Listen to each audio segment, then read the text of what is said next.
Tomorrow, 1 hour before the market opens, is the PCE report. It's the Fed's favorite measure of inflation. What's going on, guys? It's Ricky with TechBud Solutions. And just like we talked about in today's earlier video, I asked you if you want me to go live tomorrow, 1 hour before the market opens, which is at 5:30 a.m. here in Arizona. All I literally ask you to do is to drop a thumbs up and subscribe. I just want to make sure enough people show up to the live stream that it's worth it for me to actually go live and at least have an audience I can also be tired with. With that being said, let's go ahead and talk about what you need to know if you want markets to go up or down based off of what is released. Let's go ahead and jump right into it. So again, even before we get into this very quickly, this was actually just shared. It says, we will be imposing, I like to call him Tariff Trump is back.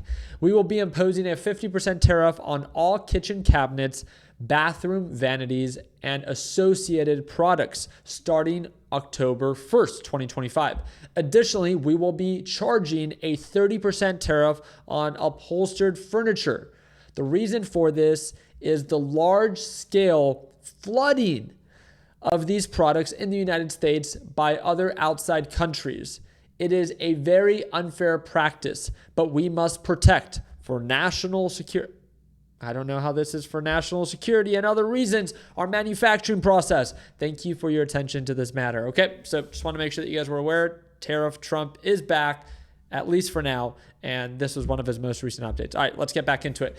PCE report. PCE report is going to be released tomorrow. Again, if you guys don't have an economic calendar, we do provide one for you for free. It's best available on desktop. You can go to techbudsolutions.com/trading tools. When you go to trading tools, make sure you select tomorrow if you're watching this right now, or click today if you're watching it, I guess, tomorrow.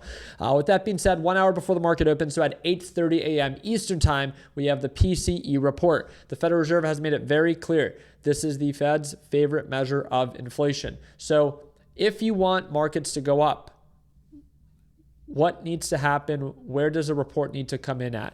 So as of right now, the expectation for the PCE report is 2.7%.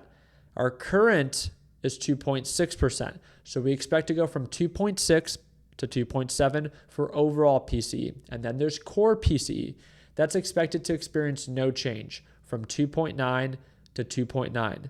So if you want markets to go up, remember, the pickle right now that the Federal Reserve is in is the stagflation, right?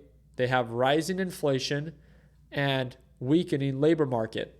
Those are the two pretty much mandates that the Federal Reserve needs to try to fight, but they can't put out both fires at the same time. One is going to cause some harm while the other one is being put out, or it might actually get worse. Think about this. If they begin to cut rates, that can help out the labor market that's showing to be weak. By cutting rates, it can boost possibly the labor market, but by cutting rates too aggressively, it's inflationary. So therefore, they could exacerbate and act as a positive catalyst for inflation, causing inflation to go back up. Rising inflation is not good. So again, do you not cut rates? Well, you kind of have to because the labor market is so weak.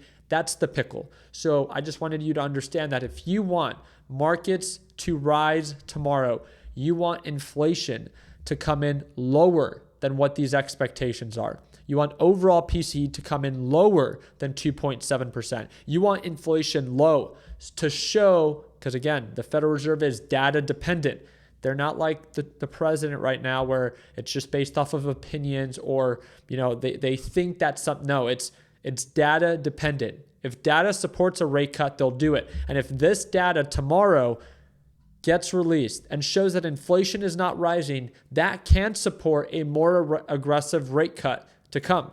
So if you want markets to rocket tomorrow, you want inflation to come in lower than what is expected. I wanted to make sure that that was very clear. If you want the markets to drop tomorrow, as they've been dropping for the past 3 days, then you want inflation to come in higher than what is expected. Because if inflation is coming in higher and showing to be hotter than what was expected, then that supports or doesn't support the idea of cutting rates. Because remember, if inflation is really beginning to skyrocket, they're not going to want to cut rates based off of that. because if they do cut rates, it will only make the situation worse for inflation. I know you guys might not care for that deep of an understanding of why or why not, but you need to understand. If you're an investor, you're a trader in this market, it's super important for you to understand why, if inflation comes in lower, the markets could react in a positive way. Or if the labor market looks to be weaker, the market can react in a positive way. And it's because of how the Federal Reserve would respond based off of that data. And that's what I want to make sure is understood. So now that we talked about that, again, the report will be released. Even if you don't end up watching my live stream, again, we do expect to go live about 10 to 15 minutes before the PCE report tomorrow. So if you want to tune on in, all you have to do is smash that like button and subscribe to the channel.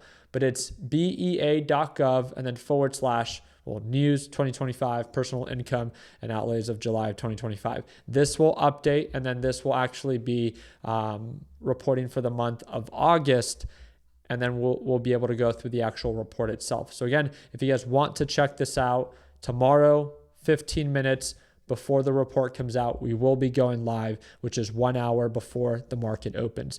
And then if you want to tune on in to our live trading session, which is at market open, that's going to be the second link in the description down below. Those are for all the people that want to watch me trade live. It's really cool to always look back at the market on the 5-minute time frame and to see that almost consistently every day there's been a significant sell-off. It's short-lived and it quickly recovers. Sells off, short-lived, and quickly recovers. Sells off, short-lived, and quickly recovers, right? What does this tell us? This is a great reminder for people like you and I, for those that are shorting. Maybe it's not you, maybe it's just me. But for a lot of the people that are part of my LPP team, our big focus today was picking up from those bad habits the prior days of not taking profits quick enough, but doing it better today. And we killed it.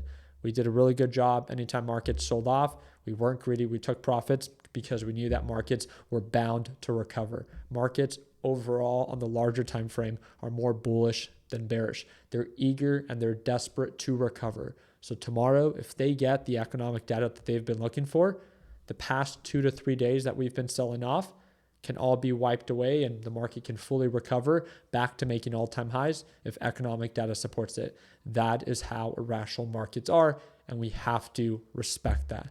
So you either work with the trend and with the data based off previous days, or you pay the price. So again, very excited to see what the market presents tomorrow, and I'm excited to take it on with all of you guys watching. So again, hope to see you for our live trading session whenever you're ready to tune on in. Second link in the description down below. And a reminder, of course, it's designed for complete beginners as well. Like always, let's make sure that we end the year on a green note. Take care, team.